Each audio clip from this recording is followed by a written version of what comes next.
अजय राय अपने आप में एक बहुत बड़ा व्यक्तित्व है।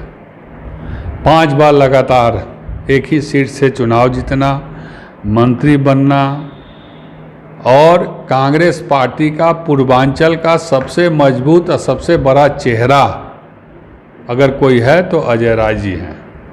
मणिपुर में जो घटना घटी वो बहुत ही दुर्दांत घटना हुई और इनकी मशीनरी और मिशनरी और खुफिया हर तरह से फेल है। भारत से करप्शन, भ्रष्टाचार और एक भय, भ्रष्टाचार और भय, ये 2 चीज़ को हटाना है। महिलाओं को 60% आप हर चीज में देने लगिए। देखिए अपने आप भय, भूख और भ्रष्टाचार तीनों हट जाता है कि नहीं, क्योंकि महिलाएं काम करती हैं। हमारे देश के वैज्ञानिकों ने अथक प्रयास और मेहनत करके चंद्रयान को वहां पर पहुंचाया।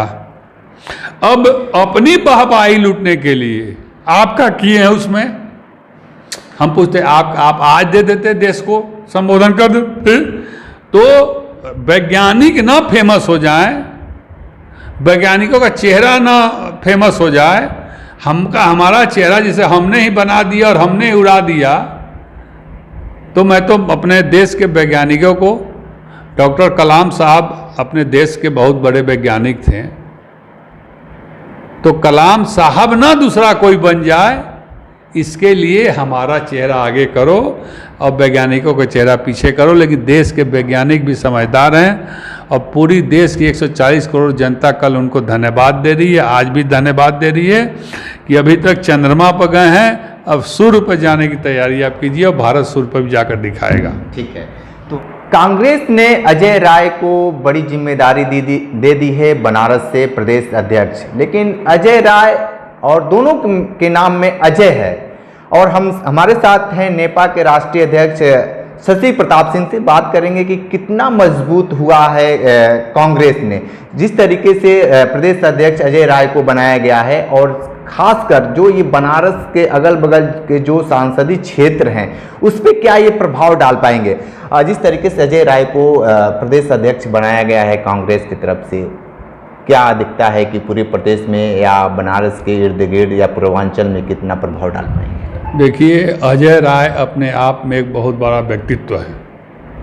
5 बार लगातार एक ही सीट से चुनाव जीतना, मंत्री बनना और कांग्रेस पार्टी का पूर्वांचल का सबसे मजबूत और सबसे बड़ा चेहरा अगर कोई है तो अजय राय जी हैं। और अजय राय जी के प्रदेश अध्यक्ष बनने की अपार खुशी है, अपार बधाई है। और अजय राय जी बलिया से लेकर और लखनऊ तक पूर्वी जो एरिया है उसमें उनकी ज़बरदस्त पकड़ है। और इसका फर्क आपको यहीं से दिखेगा। बलिया, गाजीपुर, मऊ, आजमगढ़, देवरिया, कुशीनगर, गोरखपुर, जौनपुर, सुल्तानपुर, बनारस, भदोही, मिर्ज़ापुर, सोनभद्र, अमेठी, रायबरेली, ये जितनी सीटें हैं आपको इस पर इनका फर्क दिखेगा बहुत जल्दी। आज ही अजय राय जी 504 चक्का लेकर और 5000 आदमी लेकर आज शपथ ग्रहण करने लखनऊ गए। इतना बड़ा काफिला मैंने अभी तक देखा नहीं था, जितना बड़ा काफिला के साथ वो गए हैं। और वो काफिला में लोग उनको बिना बुलाए उनके साथ जुड़ते हुए चले गए हैं। और बनारस से लेकर लखनऊ के बीच में 50 जगह उनका स्वागत हुआ है। कांग्रेस के प्रदेश अध्यक्ष, ऐसा प्रदेश अध्यक्ष का स्वागत मैंने पहली बार देखा है। और वो कोई प्लान वे के तहत नहीं, केवल सोशल मीडिया पर यह लिख दिया गया कि अजय राय जी बनारस से लखनऊ शपथ लेने जा रहे हैं 24 तारीख को। और जनता अजय राय के स्वागत में खड़ी रही और पूरे लखनऊ तक जगह जगह सैकड़ों जगह उनका स्वागत हुआ। और लखनऊ जाते जाते 1000 गाड़ियाँ उनके साथ जुड़ गई है। तो इसका फर्क आपको दिखेगा, चंदौली में दिखेगा 100%, बलिया में, गाजीपुर में, मऊ में, देवरिया में, गोरखपुर में, ठीक है। आजमगढ़ में। एक चीज़ ये बताइए कि अजय राय ने जिस तरीके से ये कहे हैं कि बनारस से प्रियंका गांधी चुनाव लड़े, अमेठी से राहुल गांधी, तो आपको लगता है कि फिर ये जो सीट है उस पर हासिल हो पाएंगी? नहीं, देखिए, अजय राय जी ने कन्फर्मेशन नहीं दिया है। एक प्रदेश अध्यक्ष होने के नाते अपने प्रदेश के चुनाव में अपने राष्ट्रीय नेताओं के लिए उन्होंने जनता को और राष्ट्रीय नेताओं को यह निवेदन किया है कि माननीय प्रियंका गांधी जी बनारस लड़ें और राहुल गांधी जी अमेठी लड़ें। एक राजनीतिक भाषा बोलचाल में बोला उन्होंने, लेकिन निर्णय यह कोर कमेटी करती है। और अब तो गठबंधन है, इंडिया गठबंधन, तो इंडिया गठबंधन में बैठकर निर्णय करने के बाद सही, उचित, अच्छा फैसला और अच्छा प्रत्याशी लोग देने का काम करेंगे। इंडिया की बात करें तो भारतीय जनता पार्टी आजकल इंडिया के नाम लेने से बहुत कतरा रही है। तमाम तरह के नाम वो लोग निकाल रहे हैं, ईस्ट इंडिया कंपनी, तमाम तरह के, उस पर आपकी क्या प्रतिक्रिया है? तो भारतीय जनता पार्टी का भी तो नाम वही है, भीड़ जुटाओ पार्टी हैं। अगर इंडिया को नाम लेने में वो डर रही हैं, कभी I.N.I.D.A. करते हैं ये लोग, और प्रधानमंत्री जी ने कहा घमंडिया, तो इनका भी तो वही काम। इनका कौन काम है? बीजेपी का आखिर काम क्या, बता दीजिए। भीड़ जुटाओ पार्टी, मतलब कि किसी भी मंत्री का, मुख्यमंत्री का, प्रधानमंत्री का कार्यक्रम होता है तो आप बनारस के रहने वाले देखिए, ये लोग भीड़ जुटाने के लिए करोड़ों रुपया खर्चा करते हैं। अखिलेश यादव जी आज बनारस आ जाएं, केवल सूचना लोगों को मिल जाए, काम धाम बंद करके लोग खड़े हो जाएंगे। राहुल गांधी जी आ जाए बनारस, लोग काम धंधा बंद कर खड़े हो जाएंगे। इनके कार्यक्रम, प्रधानमंत्री जैसे लोगों के कार्यक्रम में सरकारी कर्मचारी, सरकारी पुलिस, अमीन, लेखपाल, कानूनगो, सरकारी सबको लोग को बैठाया जाता है, तंत्र पूरा जुटाया जाता है, कुर्सी लगाया जाता है कि आप आइए बैठिए, तो हमारी बात अब लोग सुनेगा नहीं, क्योंकि काम की बात नहीं ना करते हैं, ये दाम की बात करते हैं। ये जितने सुनाते हैं उतने खून निकालते हैं लोग शरीर में से। महंगाई की क्या स्थिति है आज के डेट में, बताइए। महंगाई जिस हिसाब से, जिस चरम पर चल रही है, तो आपको बैठा के लच्छेदार भाषण सुनाने का मतलब क्या है? बैठा के आपको माइंड ब्रेन वॉश करके और सिरिंज लगा के ब्लड निकालने का काम करते हैं ये लोग। एक गरीब आदमी कैसे अपना घर चला रहा है, आप सोचिए जरा इस महंगाई में। हम लोग इस आदमी घूमना छोड़ दिया पेट्रोल डीजल के दाम की वजह से। तो ये लोग देखिए, भीड़ जुटाओ पार्टी है, ये जनमत वाली पार्टी नहीं है, और ना ही इन लोग को अब जनमत मिलने जा रहा है। लोग भ्रम में रहे 9 साल तक, अब भ्रम सबका टूट गया है।